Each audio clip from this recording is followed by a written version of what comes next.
Vaping lesson number 2. Objectives: examine why vaping is not a safe alternative to smoking. And secondly, identify 2 strategies that the tobacco industry uses to attract new users. Go ahead and open up your journal and answer the 2 questions. What do you know about the vaping industry, and do you believe that vaping is a safe alternative to smoking cigarettes? Why or why not?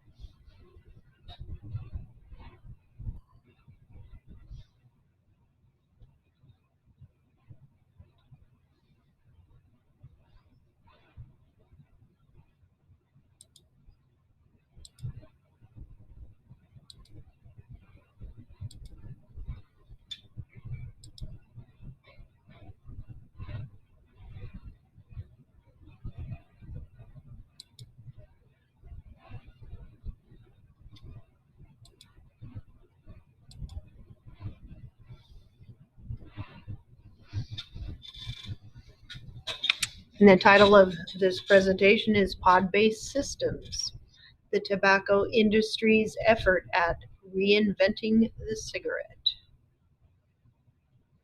So the next slide is the anatomy of a pod-based system. So the first part there is the cartridge, and that is the device, the part of the device that is rechargeable, and then the cartridge part, and that is where it especially in the Juul, where it is packed with the 41.3 milligrams of nicotine. I'm not sure if you knew that. That is equivalent to 1.5 to almost 2 packs of cigarettes, where the fix pod contains almost twice that as much, almost nearly 4 packs of cigarettes. We got a visual on that here in a little bit.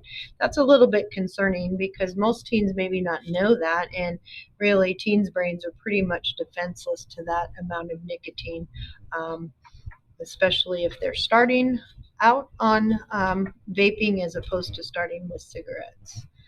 But that's sort of the anatomy of what it looks like. A second thing to consider is those are usually plastic, and they are not biodegradable, and they end up being sort of a hazard to the environment as well. So here's a little comparison between different sorts of vaping paraphernalia or apparatus. There's 2 different types. One is called a salt-based system, and one is called a free-base nicotine system. And there's a really important comparison for people to understand on this one. One is 41 to 68 milligrams of nicotine, and one is 25. But the important piece is what you'll see in the next slide. One is not made to be refilled, so that means that it is put in the garbage and it becomes waste. But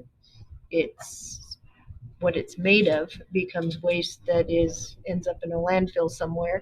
Secondly, if it's heated, which it has to be heated to be vaporized and to be smoked, that is put in a person's mouth, and there are not even studies on whether or not when that product is heated, if it puts off any carcinogens in that situation.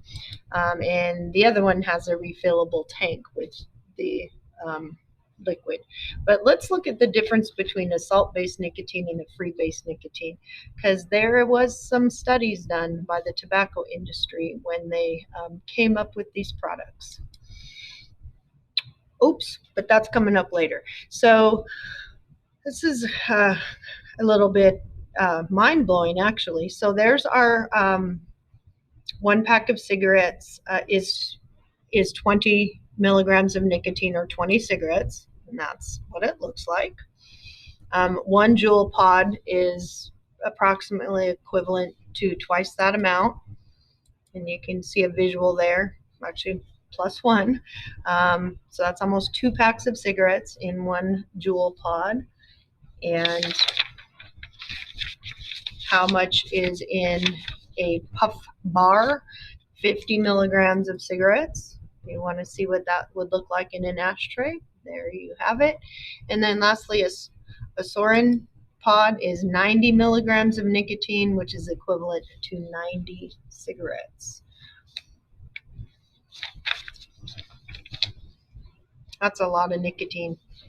It's a pretty defenseless amount for someone who has not smoked before and is starting out with a vaping product that might believe that vaping is a safer alternative to smoking cigarettes.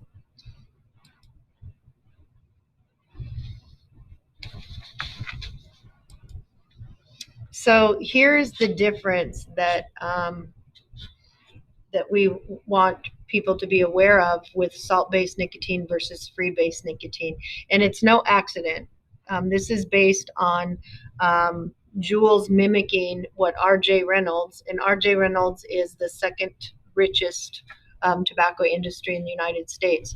They were mimicking the big boys' playbooks, they like to say in the industry, of salt additives that were put in cigarettes in the industry in the late I want to say 70s or maybe early 60s. When there is salt additives, it allows more frequent use because there's no throat hit. The throat hit to someone who doesn't smoke is irritating and painful. And it's just kind of like that. And it is eliminated because of the salt additives. In a free base system, tobacco users are sort of used to that throat hit, and they, because of the addiction, they parallel that feeling. They look forward to it. They look forward to the feeling because it reminds them of something pleasurable that they will experience when they have that hit of nicotine. So intentionally, the salt was added to the pod-based systems that are salt so that the user would bypass the uncomfortable feeling of the throat hit. And that is no accident. In the Stanford study that did this, they used the analogy, it would be like opening a can of Coke and pouring straight sugar down your throat and going and choking on the sugar. That is what it would be like to a user that didn't have the type of the product in it that removed the throat hit. So something to consider, the manipulation that is used to attract new users. So this next slide is talking to you about another strategy the tobacco industry uses when they created pod-based systems and their lack of labeling on their product. How much is it? How much is that? So kind of like what's in it. 5% of what? I'm going to just kind of let this play over and over and let you look at it. You can find some of the research on the slides.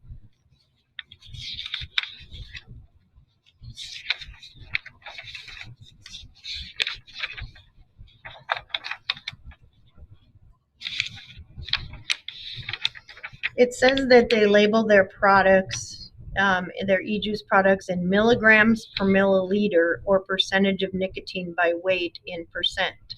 The labeling of nicotine content is inconsistent and sometimes represented in milligrams or milliliters, or sometimes they may not even label it at all.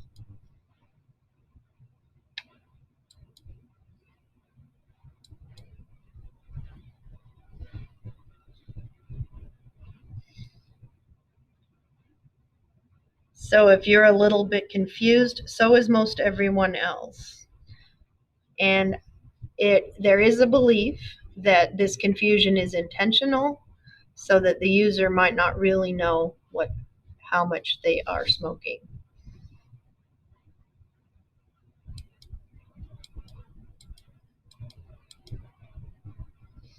So it's kind of like 5% of strength of what to begin with. And what exactly is 5%?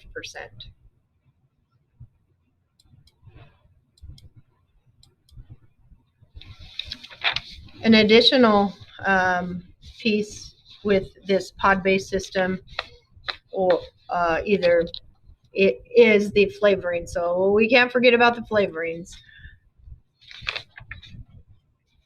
So do you have any idea how many potential flavorings there are in available for e-juices or potential options? Let's take a guess. Like a drum roll. Shocking amounts. 15,500 potential flavor options, to include but not to limit out honey doo doo and banana butt. Most people would find it hard to believe that these flavors are marketed and labeled to attract adult users. Most of the lawsuits that the Juul is losing and the tobacco industries are losing are from teen users that have become addicted, and through the RICO law, they're finding that these products are marketing teens. And I am not a teenager, but you are, and I'm not sure how you feel about that. That's for you to decide. Honey doo doo and banana butt.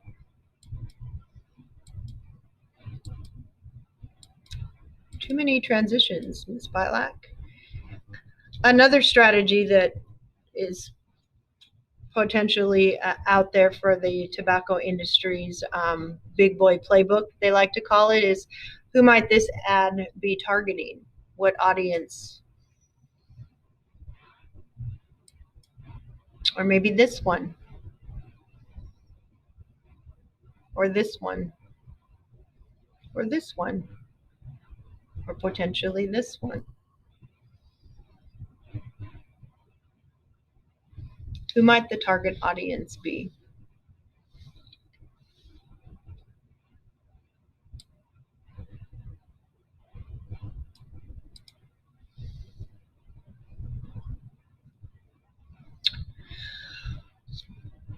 Our three main influences are peers, family problems, and media.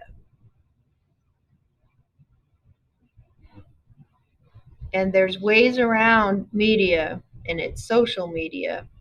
The tobacco industry has been pretty tricky about getting in there, and the laws are getting a little more and more difficult, but there is some evidence that they're still kind of squeaking through on this one. Social media targeting. And anytime you see the banner across the top, this is from the Tobacco Prevention Toolkit, and it was a study that Stanford did in 2019. So it's relatively new study. Young social media influencers and other third-party influencers were paid to make this look cool. And this is a quote from someone who is paid by Juul. They liked my edgy style, that I appealed to the younger market.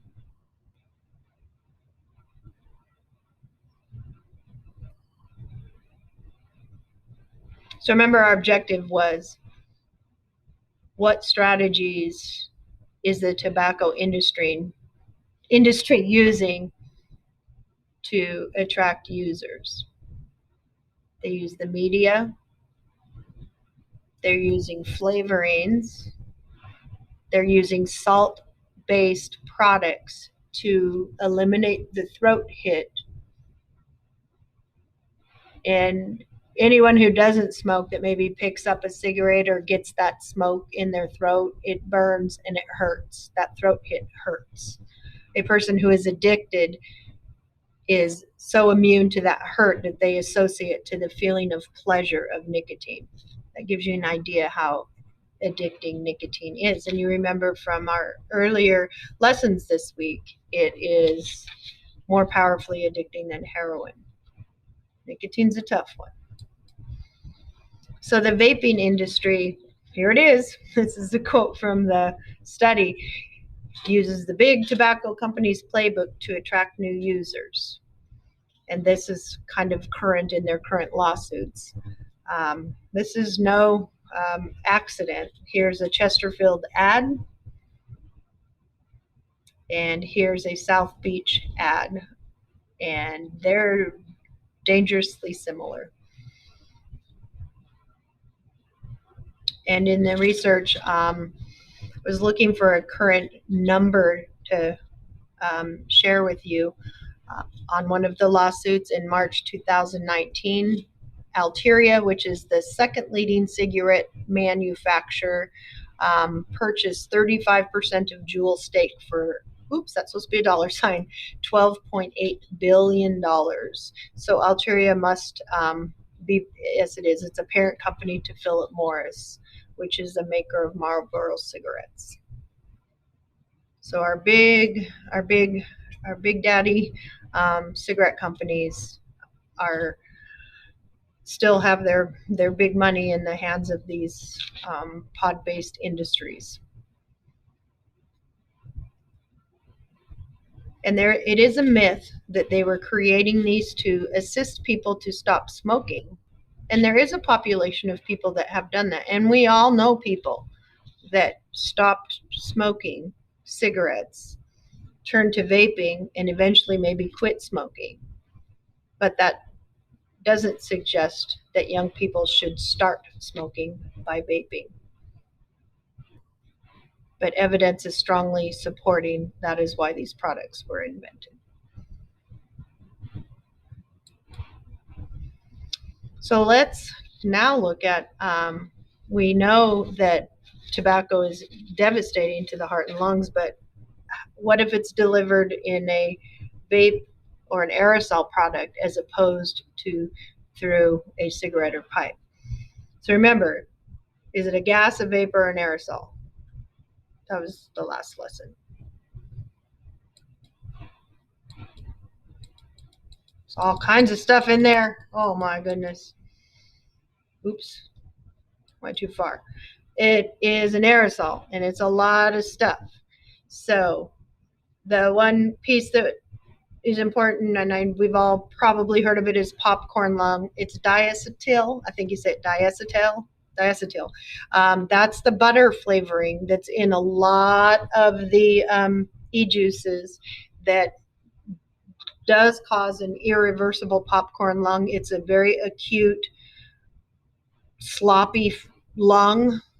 It can damage the lungs so badly. It's like a flood in your lungs that it can be fatal, but it's that one particular flavoring that causes this disease. And the disease can also, it was first found, I researched it, it was interesting, in workers in a microwave popcorn factory. So it is a fake butter flavoring that is not meant to be inhaled. It's like in microwave popcorn, but if it is inhaled that directly, remember vape shots and alcohol, remember that. So if you take a vape shot of alcohol, 100% of it's going to your brain. If we drink alcohol, 20% goes to the brain. So we are taking this fake butter flavoring that's supposed to be ingested and we are smoking it. It's causing irreversible damage, and you can see where on this PowerPoint these small, tiny little air sacs in the lungs are just beyond repair, and it is an irreversible, very serious form of like swamp lung. Your lungs aren't intended to take in moisture, just as they're not intended to do vape shots. So anyway, all of those chemicals from Miss Gormley's PowerPoint, rat poisoning, fingernail polish, all of that are in this aerosol. And the other product is the glucan that causes the inflammation of the airways. The study published online December 9, 2019, American Journal of Respiratory and Critical Care Medicine, also told us that this microbial toxin causes long-term lung damage.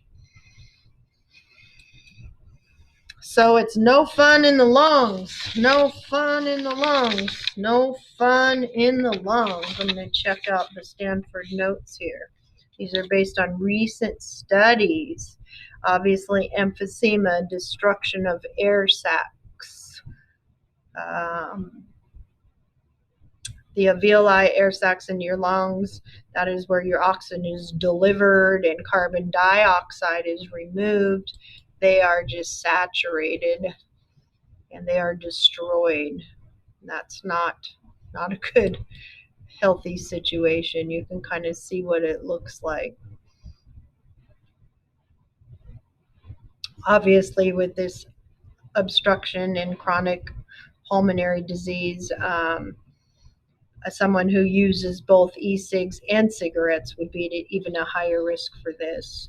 This damage can lead to a chain reaction of other health complications as well.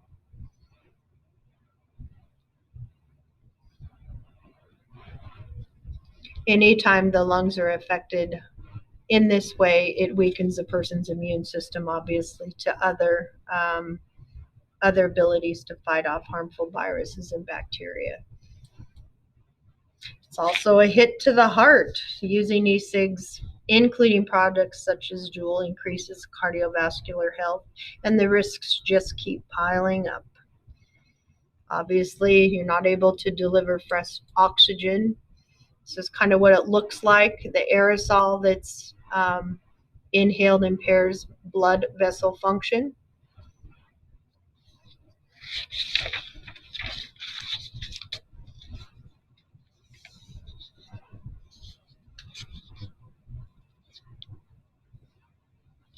What happens, I think this slide says, yeah, it stiffens the blood vessels and the blood flow throughout your body. So it just stiffens them. It's like a hardening.